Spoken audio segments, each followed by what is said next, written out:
মানেই হচ্ছে দেবীপক্ষের শুরু। সবাই সাথে দেখো এই ভিডিওটি দেখার জন্য। নমস্কার সবাইকে, সুইটি মন্থ ব্লগে সবাইকে স্বাগত জানাচ্ছি। আশা করছি সবাই ভালো আছো। হ্যাঁ, আমিও ভালো আছি। তোমাদের সাথে শেয়ার করতে যাচ্ছি এই আনন্দের দিনটি, মহালয়ার পূর্ণ দিনের সকালবেলার মুহূর্তটা আমাদের কাটলিছড়া বাইপাসে কীরকম মহালয়াটা উদযাপন করা হয়েছে।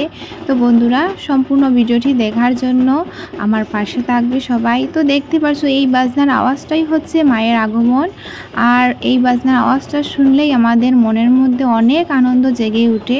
তো সবাইকে শারদীয় উৎসবের অনেক অনেক শুভেচ্ছা জানিয়ে এই ভিডিওটি শুরু করছি। এখানে দেখতে পাচ্ছ আমাদের মায়ের প্রতিমা কিন্তু রেডি হতে চলেছে। তারপর কিন্তু এইটা হচ্ছে আমাদের কাটলিছড়া বাইপাস। এইখানে কিন্তু অনেক লোকজনের ভিড় চলে এসেছে ভোর থেকে, ভোর 3:30 4টা নাগাদ থেকে।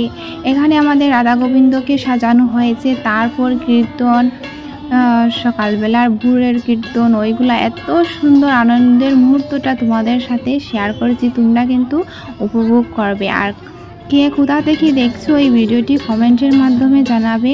আর কোন জায়গায় কিভাবে মহালয়ার পূর্ণ দিনটা পালন করা হয় অবশ্যই কমেন্টের মাধ্যমে জানাবে। এখানে দেখতে পাচ্ছ কিভাবে সবাই মিলে রাধা গোবিন্দের কীর্তন করছেন, অনেক আনন্দ লাগছে। আমি ভীষণ খুশি আমি যে এই জায়গার একজন আর হয়ে এইভাবে সকালবেলা গিয়ে তোমাদের সাথে যে ছোট ভিডিওটা তুলে ধরে শেয়ার করতে পারছি, আমারও ভীষণ ভালো লাগছে।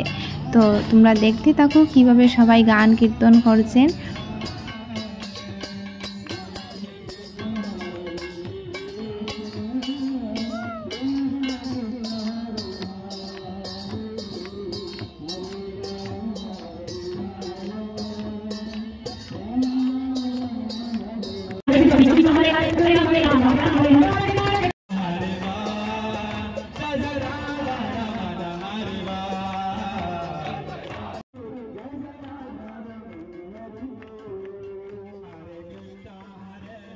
ভগবানের আশীর্বাদটা গ্রহণ করতে হলেই কিন্তু ভাগ্য লাগে, ভাগ্য ছাড়া কিছুই হয় না।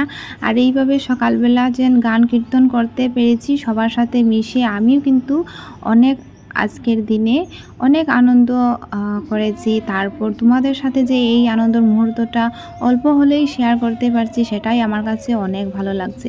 আর দেখতে পাচ্ছ এটা হচ্ছে আমাদের বাইপাস। এখান থেকে নিচের দিকটা রয়েছে ট্রেন যাওয়ার রাস্তা। তারপর কিছুটা খাওয়া দাওয়া করে আমরা আবার ঘরে চলে গিয়েছিলাম 7:30টার দিকে। আমি, আমার বর আর আমার সোনা, আমার ভাই বোনরাও এসেছিল। এই ছোট্ট মিনি ব্লগটা তোমাদের কেমন লাগলো কমেন্টে নিশ্চয়ই জানাবে।